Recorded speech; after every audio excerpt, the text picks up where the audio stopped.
We're going to start with point guards. Any honorable mentions that you have? And on top of the honorable mentions, do you have anyone in the point guard spot that, like, maybe one of your favorite players all time that you wish you could put in the top five, but you can never justify it actually? I mean, in the point guard spot, no. It's pretty just plain and simple. Um, Top five. I have a few honorable mentions down the line. Five. Okay, this is gonna be crazy, right? Okay. Tony Parker. Okay, so when I was doing my research, I put Tony Parker in my spreadsheet, and I say spreadsheet because that's how I did everything. Mm, Is I put all the statistics and accolades and everything to a spreadsheet for myself to really see who really deserved to be in here. mm, Tony was one of those guys that I just he didn't score out well enough. Out of the eight guys that I had here, Tony mm. actually scored out the lowest for me. Okay. So for you personally, can justify how Tony Parker fits into the top five here? I I mean, I just don't see how that San Antonio offense wins without him. Mm-hmm. The Dude, he was so shifty. Okay. The ability to, you know, slither through the defense and get, those looks to Manu or Boris Diaw or Tim Duncan on the low block. Um, I don't think you could have replaced a point guard and it would have worked as well as it did. Mm. So that's the reason I put him at five. I think he was, a key part of that. I'm curious to see who you have at 4-3-2-1 going forward, because I had a hard time leaving some of these guys off my list. So I'm curious, for the argument's sake of it, I won't argue yet because I want to see who you left off the list, because I have the numbers in front of me. And again, personally, for the eight guys that I have up on my list and the eight guys I have on my spreadsheet for point guards, he graded out the lowest for me personally. Um, so I'll go ahead and start off with my honorable mention, and then I'll hit my number five. My honorable mention is Gary Payton. He was one that was really, really hard to leave off my list. Obviously, we're talking about potentially the best on-ball defender of all time, not really even close. Um, but he just very, very slightly misses the mark to my number five guy. My number five guy is Oscar Robinson.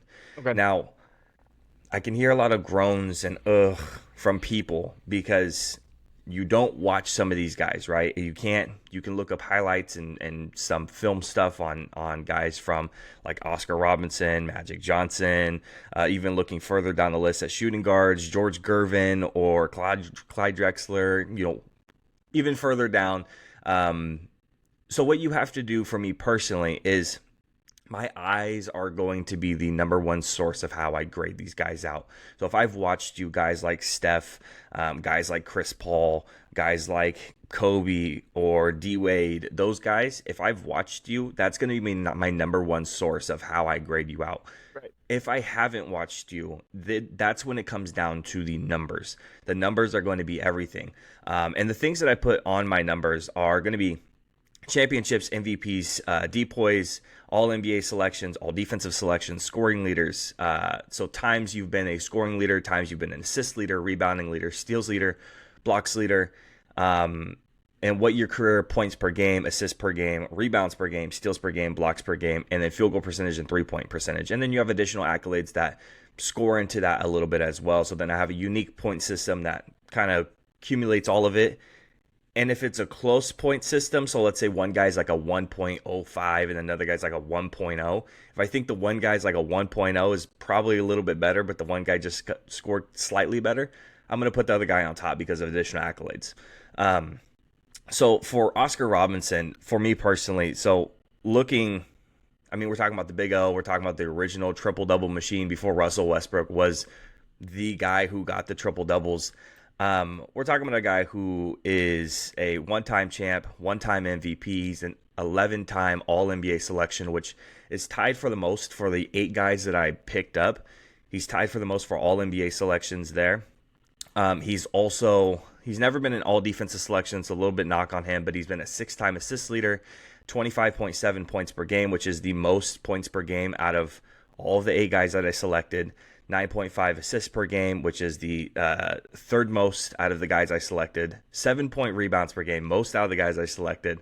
1.1 steals per game, 0.1 blocks per game, 48.5 field goal percentage, and then no 3-point percentage wasn't recorded at that time, and those guys aren't shooting threes anyway. So I put him at my number 5.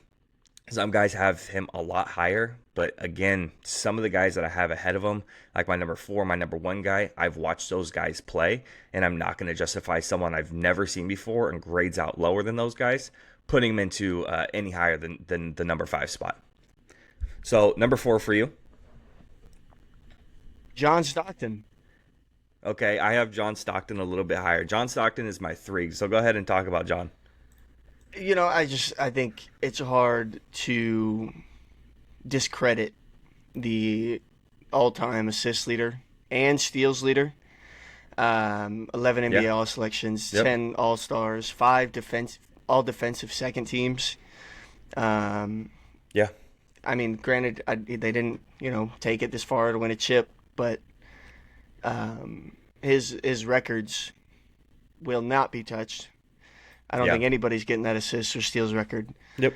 And for who he's playing with, I'm not saying his name. No, we don't say him around here. No, we don't speak about that guy. He was just the court vision was incredible, and how humble he was, pulling up to these games in a minivan and everything. He was soccer mom in it. Dude, he was. But yeah, so I got John Stockton at 4. John Stockton was arguably the best playmaker we've ever seen. Yeah, I think when old heads think about point guards, I think John Stockton is the guy they think about, that type of player. He's the poster child. Yeah, so I don't. He's like the most pure point guard that you can think of, like off the top of the head. You hit all the points essentially for my guy at the number 3 spot. Again, that's John Stockton. But I do think it's hard to discredit him. I have him a little bit higher than my number 4 guy. My number 3 and number 4 are really close, but my number 4 guy, same thing. No champions, no championships. But he's not the all-time assist leader, and he's not the all-time steal leader. He's a future Hall of Famer, but he's not a Hall of Famer quite yet. My number 4 guy, and some people are going to laugh, but my number 4 guy is Chris Paul. Some guys can't stand Chris Paul, and I get it. Chris Paul's kind of an asshole. He's hard to watch sometimes because he's a dick to people. You can look up highlights of him just being a dick throughout his entire career, and that's just the guy he is. He's probably not the best locker room presence, but we are still talking about a guy who he's an all-time point guard to me. He's my number 4 guy. So all-time, we're talking about 11 All-NBA selections, 9 all-defensive selections. He's a 5-time assist leader for the league. He's a 6-time steals leader. 17.5 points per game, 9.4 assists per game, 0.2 rebounds, 2.1 steals, 0.2 blocks, 47.1 field goal percentage, and 36.9 3-point percentage. And again, pretty much de facto going to be a future Hall of Famer. The guy's never going to win a chip. I mean, he just signed with San Antonio. He's at the tail end of his career. He's not going to win one. He's not really looking for it at this point. But for me, a little bit of like childhood nostalgia, looking through the little bit tinted lenses a little bit, because I really got super into the NBA when it was like Lob City. Like, that was watching those type of things, DeAndre Jordan, Blake Griffin, and Chris Paul. Like, that was the cool thing to watch for me. So a little bit of nostalgia there, kind of playing a factor into it, of him making it into my top 5. But when you still watch him score out on my list, he still scores out. Just for reference, the highest guy scoring out on my grading system, and I know it's hard to talk about a grading system when not fully explaining it, a 1.41 is the highest grade. A 1.0 is the next highest. Chris Paul graded at a 0.82, which is the 3rd highest, but I couldn't justify putting him above John Stockton. So John Stockton rated a little bit lower than Chris Paul. But again, I'm not going to put Chris Paul, who also has no championships. But the difference is John Stockton didn't win championships because of Michael Jordan. It's a little bit different. So, when you're blowing 3-1 leads, as Chris Paul and, the Clippers, it's hard to justify your lack of playoff success to put you at the 3 spot. So I had to knock him down to the 4 spot instead. So I already technically went over my 3. We already technically went over it with the John Stockton thing. Who's your number 3? Maybe a little controversial. I gotta throw Isaiah Thomas in there. Not Boston Celtics. We're talking Detroit. See, if it was Boston, if it was Boston Isaiah Thomas, I'd be on board with you. No, man. I'm interested to hear this because you have 2 guys on your list now that I could not justify throwing on at all. Like the 2 lowest graders for me personally. So I kind of want to hear what you have to say because, again, personally, these guys didn't even get close to sniffing this list for me. I know. I see his achievements. I see his achievements, and I found those, and it's Finals MVP, 12-time All-Star, 5-time All-NBA. He's got 2 chips. He's averaging 19.2 with 9.3 assists a game and almost 2 steals a game. 2 chips in the 89-90s with the Lakers. The Celtics being there. Yeah. He scored 25 points in 1 quarter in the finals. Yeah. That's actually crazy. I think people discredit him because of the whole Michael Jordan documentary that came out. Yeah. Michael Jordan trying to big dog him and little boy him and all this other stuff. But I think Isaiah Thomas was a dog. I can't. It's hard for me to justify it. The 2 championships obviously hit a huge curve for a lot of people. And so him being your 3, I can kind of understand with the championships being involved. But there's guys on here who've won MVPs while he hasn't. He has no depoys. Only 5. No, we're not talking about Steve Nash. No, he has. Nah, we ain't. Spoiler alert. Fuck Steve Nash. We ain't doing all that. Nah, he don't deserve his MVPs. We're not even doing all that. I would have put, if he was on my list, I would have put 2 and then an asterisk next to it because that's just crazy. He only has 5 All NBA selections, which is the second lowest, only to Tony Parker when it comes to All NBA selections. All these other guys, Steph, Magic, Chris, Oscar, John Stockton, Gary Payne, all have more All NBA selections. He has no All Defense selections. He's never been a scoring leader. He's only been an assist leader 1 time compared to some of the other guys who have 9, 6, and 5 times in their careers. He's never been a steals leader. Some of the other guys have 6, 2, 1 times, 2 times, 1 times. 19.2 points per game, which is on the higher end. That will rank 4th for me on the guys that did pull up. 9.3 assists per game. That is going to rank pretty high as well. That's going to put him somewhere around the 4th or 5th spot. Rebounds per game, I'm not going to put a huge curve on it, but it's going to put him about middle of the pack. Steals per game, it's going to put him about tied for 3rd. Field goal percentage, 45.2, which is going to be the lowest out of all the guys that I put on here. 47.3%, 52%, 47.1, 48.5. So, I mean, he's on the lower end of the spectrum. He has the lowest field goal percentage for his career. And in the 3-point percentage as well, he's on the lowest tier for the 3-point percentage. So he's in the Hall of Fame. He's a Hall of Fame point guard. But for me personally, I can't justify putting IT inside of my top 5. Again, he's the second lowest grader, only to Tony Parker for my list. And when you watch him, I won't take anything away from him, but it's not spectacular. I'm not amazed. I'm not blown away. I'm not like, oh my gosh, this is insane. Like, are you kidding me? Have you seen the guy on TikTok where he's like watching, Isaiah Thomas highlights until I get impressed, and then he'll sit there and watch it for a while. And he's like, nah, like a minute or something. Yeah.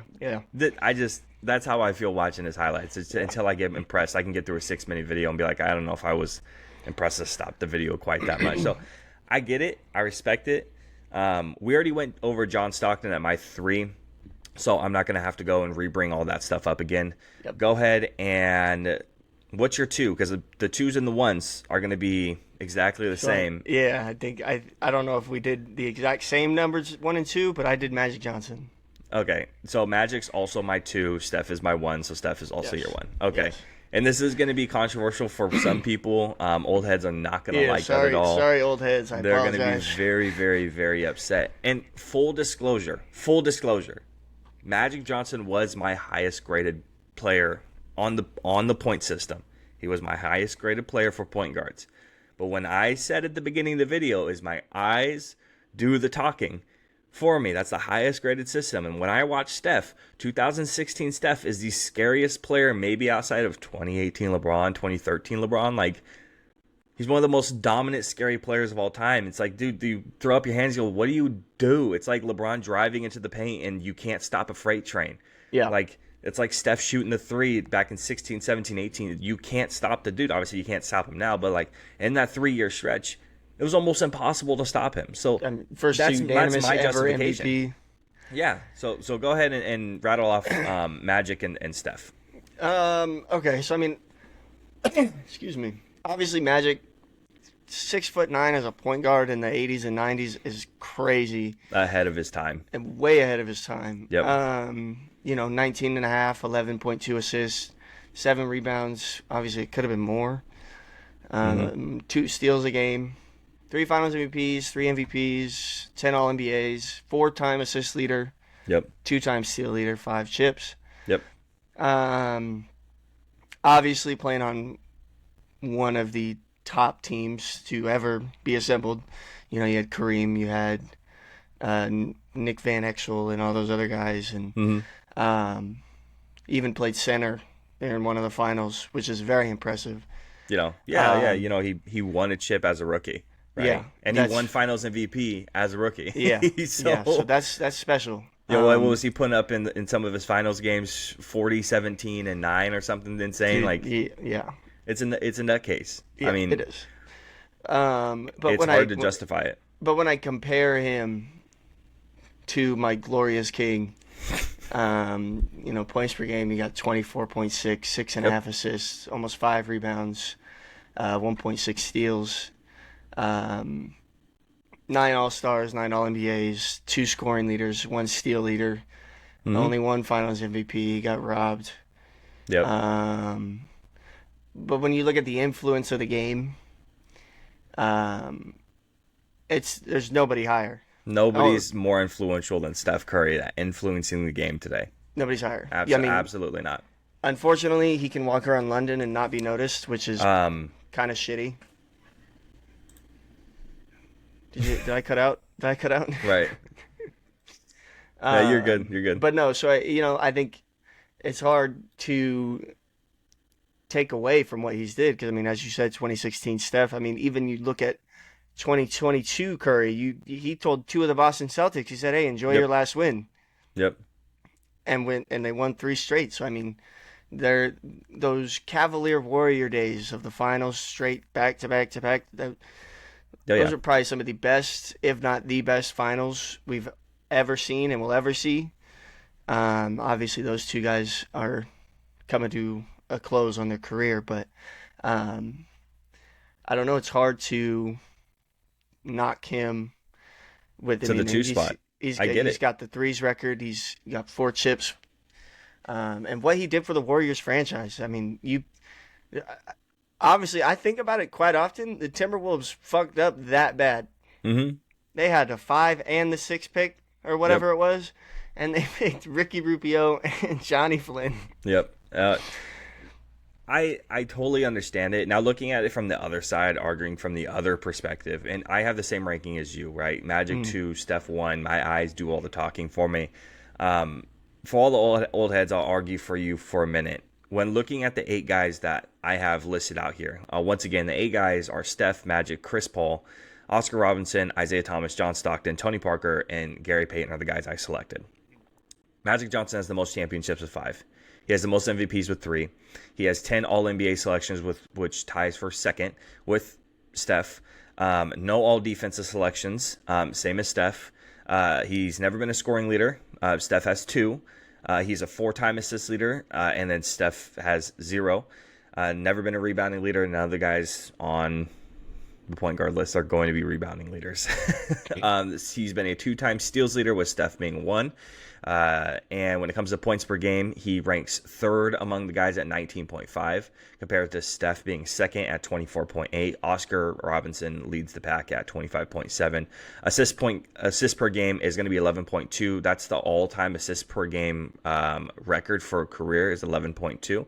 Steph is 6.4. Rebounds per game is 7.2, leads the pack once again.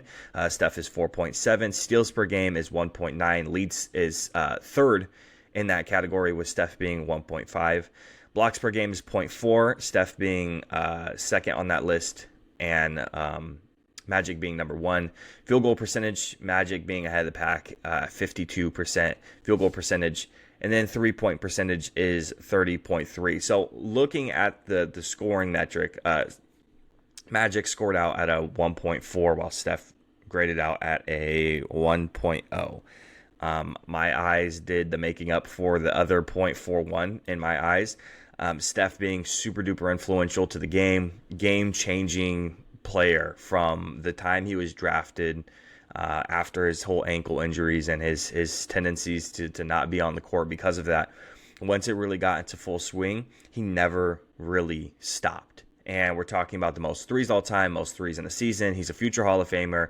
And again, he has the argument for most influential player all time and greatest point guard of all time. So for you and I, and for a lot of people probably around our age, it's going to be Steph 1. I know that, we were playing 2K one day and Joe was trying to argue about Magic versus Steph, and he thought Magic was the one. That's the consensus, but Steph definitely has the argument to be there. I'm glad we're on the same page. I figured you would be. Jordan's a Warriors fan, so I figured we'd be on the same page with that one. But I at least wanted to make the argument for the other side. Yeah. Play the devil's advocate.